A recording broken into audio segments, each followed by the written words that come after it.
Hello friends, welcome back to my YouTube channel. അപ്പോൾ ഇന്നതാ 21ാമത്തെ നോമ്പിന് വേണ്ടിയിട്ടുള്ള അത്താഴത്തിന് എണീറ്റിരിക്കുകയാണ്. ഇതുവരെയൊക്കെ അൽഹംദുലില്ലാ വലിയ കുഴപ്പമില്ലാതെ അങ്ങനെ പോയി.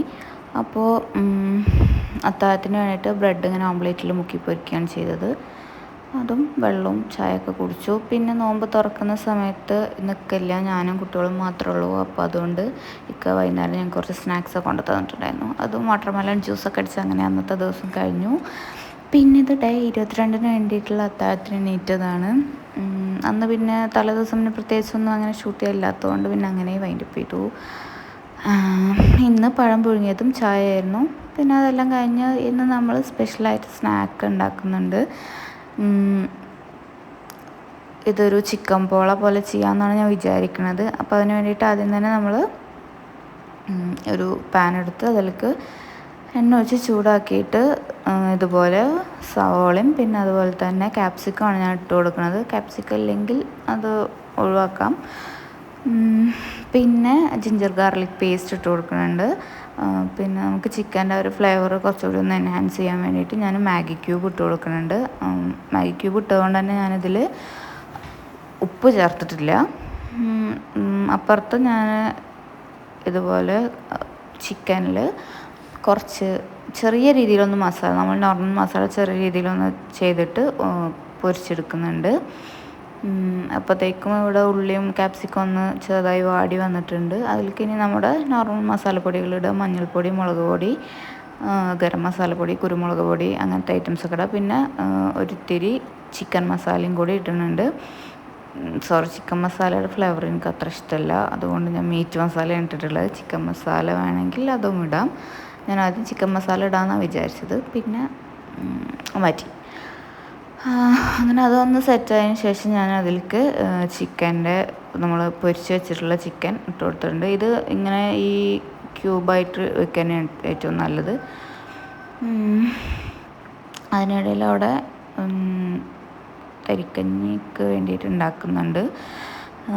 അപ്പോൾ നമുക്കിനി പോളയ്ക്ക് വേണ്ടിയിട്ടുള്ള അതിൻ്റെ ഒരു ബാറ്റർ തയ്യാറാക്കാം. മൈദപ്പൊടിയും കോഴിമുട്ടയും പാലും പിന്നെ അതുപോലെ തന്നെ വേണമെങ്കിൽ ഒത്തിരി പഞ്ചസാര ചേർക്കാം. പിന്നെ പഞ്ചസാര ഞാനിപ്പോൾ ചേർത്തിട്ടില്ല കേട്ടോ. പിന്നെ അതുപോലെ ഇതിൽ കുരുമുളക് പൊടി, കുറച്ചൊരു എരിവും ഫ്ലേവറൊക്കെ വേണം. പിന്നെ ജിഞ്ചർ ഗാർലിക് പേസ്റ്റും കൂടി ചേർത്താൽ നന്നായിരിക്കും. അപ്പോൾ ഇത്രയും ഐറ്റംസൊക്കെ ചേർത്തിട്ട് നന്നായിട്ടൊന്ന് മിക്സിയിലൊന്ന് ബ്ലെൻഡ് ചെയ്തെടുക്കാം. എന്നിട്ട് നമുക്ക് അടി കുറച്ച് കട്ടിയുള്ള ഒരു പാൻ വെച്ച് കൊടുക്കുക. അതിൽ ബട്ടർ അല്ലെങ്കിൽ ഒലിവ് ഓയിൽ ചേർക്കാൻ ഏറ്റവും ബെറ്റർ, അല്ലെങ്കിൽ സൺഫ്ലവർ ഓയിൽ. വെളിച്ചെണ്ണ ചേർക്കുന്നത് അത്രയും ഒരു സ്യൂട്ടബിളായി തോന്നുന്നില്ല. അപ്പോൾ ആദ്യം ബാറ്റർ ഒഴിച്ച് കൊടുത്തിട്ട്, ഞാനിപ്പോൾ ബട്ടറാണ് തേച്ച് കൊടുത്തത്. അപ്പോൾ ആദ്യം എന്നിട്ട് ബാറ്റർ വെച്ചിട്ട് അതിൻ്റെ മീതെ നമുക്ക് ഒരു ചിക്കൻ്റെ ഫില്ലിങ് കുറച്ചിട്ട് കൊടുത്തിട്ട് അതൊന്ന് ജസ്റ്റ് ഒന്ന് അതൊന്ന് സെറ്റായതിന് ശേഷം ബാക്കിയുള്ള, ഞാനിവിടെ 2 ലെയറായിട്ടാണ് സെറ്റ് ചെയ്യാൻ ഉദ്ദേശിക്കുന്നത്. എന്നിട്ട് അടുത്ത ഒരു പീസും അതിൻ്റെ മീതെ ഇട്ട് കൊടുക്കുക. നമുക്കൊരു ലോ ഫ്ലെയിമിലിട്ടിട്ട് അതങ്ങനെ വേവിക്കണം. എന്നിട്ട് അതങ്ങനെ സെറ്റാക്കാൻ വേണ്ടിയിട്ട് വെക്കാം. പിന്നെ ഞാൻ ഇതും ഒരു ഷോർട്സിലെങ്ങനെ കണ്ടിട്ടുള്ളൊരു ഐറ്റമാണ്. നമ്മളുടെ ബന്നിൻ്റെ ഉള്ളിൽ ഇതേ സെയിം ഫില്ലിങ് തന്നെയാണ് വെച്ചിട്ടുള്ളത്. പിന്നെ ചീസും കൂടി ആഡ് ചെയ്തിട്ടുണ്ട്, അത് മാത്രം. എന്നിട്ട് നമ്മൾ അതങ്ങനെ ആവി കയറ്റുകയാണ് ചെയ്യുക. അപ്പോൾ ആ ടൈം കൊണ്ട് ഇവിടെ പോള ഏകദേശം ഒരു ഭാഗം നന്നായി സെറ്റായി വന്നിട്ടുണ്ട്. അത് നേരെ ഒരു പ്ലേറ്റിലേക്ക് മറിച്ചിട്ട് വീണ്ടും അപ്പുറത്തെ ഭാഗം ഒന്നുകൂടി ഒന്ന് വേവാൻ വേണ്ടിയിട്ട് ഞാൻ വെച്ചിട്ടുണ്ട്. അതും ഇതുപോലൊരു 7-8 മിനിറ്റാണ് ഞാൻ വെച്ചിട്ടുള്ളത്. എന്നിട്ട് ഞാനിതുപോലെ ഒന്ന് ടൂത്ത് പിക്ക് കൊണ്ട് കുത്തി വെക്കുമ്പോൾ അത് സെറ്റായി വന്നിട്ടുണ്ട്. അങ്ങനെ ഞാനത് പാത്രത്തിലേക്ക് മാറ്റി.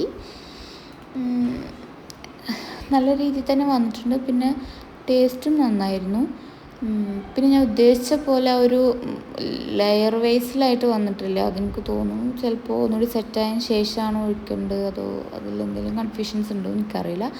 പക്ഷെ അടിപൊളിയായിരുന്നു.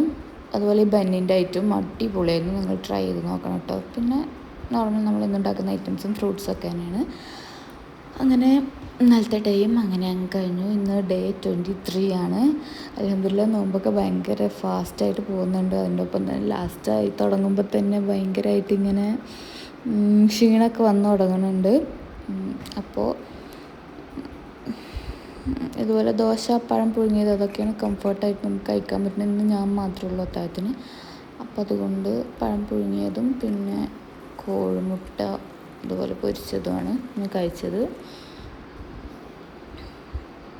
ഇന്ന് മോളും എണീറ്റിട്ടുണ്ടായിരുന്നു കേട്ടോ. അങ്ങനെ ഞങ്ങൾ രണ്ടുപേരും ചായ കുടിച്ചു.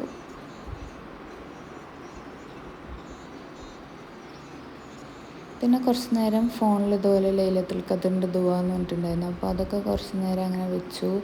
പിന്നെ നിസ്കാരം, കുറച്ച് നേരം ഖുർആൻ ഓതലും കാര്യങ്ങളെല്ലാം കഴിഞ്ഞിട്ട്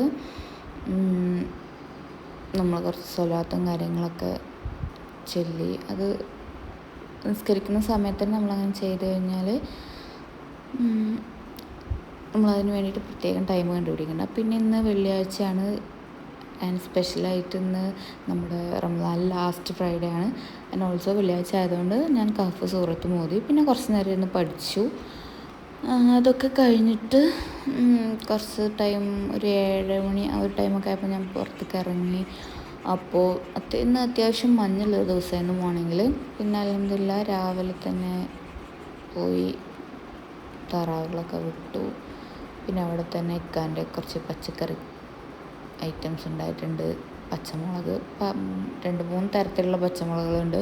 അതിൽ ഈ പച്ചമുളക് നമ്മളിങ്ങനെ മസാലയല്ല, എന്താ പറയുക, ഞങ്ങൾ ചമ്മന്തിയൊക്കെ ഉണ്ടാക്കിയിട്ട് നമ്മൾ ഇങ്ങനെ മുക്കി പൊരിക്കില്ല, അങ്ങനെ നല്ല ടേസ്റ്റാന്ന് പറയുന്നുണ്ട്. പൊരിച്ചു കൊടുത്തപ്പോൾ പിന്നെ ഇന്ന് സ്നാക്സിന് ബ്രെഡ് ഇതുപോലെ കോഴിമുട്ട പൊരിച്ചതും പിന്നെ ടാങ്ക് കളിക്കതും ഫ്രൂട്ട്സും അങ്ങനെ സിമ്പിളായിരുന്നു. അപ്പോൾ അത്രയേ ഉള്ളൂ. Thank you.